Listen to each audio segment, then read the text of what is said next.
35 anni fa nasceva la Protezione Civile del Veneto a Padova. Dalle alluvioni alle nevicate, ai terremoti e agli incendi, loro ci sono sempre. E proprio a Padova ieri si è tenuto il 15° meeting regionale della Protezione Civile. Più di 16.000 volontari, angeli che abbiamo visto, sporchi di fango in mezzo alle strade, nelle scuole, sempre pronti ad intervenire per garantire la sicurezza durante gli eventi. La grande festa al Teatro Geox, alla presenza di volontari, istituzioni, vertici regionali. Fatevi un applauso più forte per piacere, perché oggi è la vostra festa.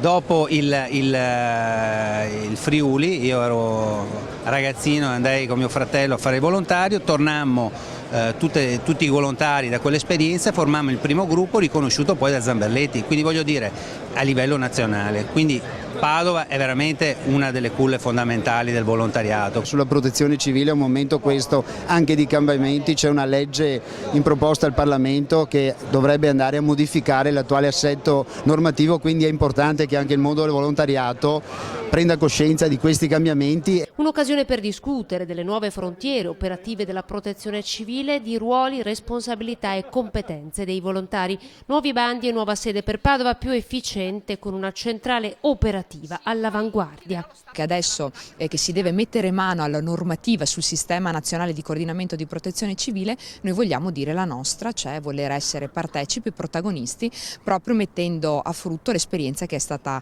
maturata nella protezione civile a livello provinciale veneto.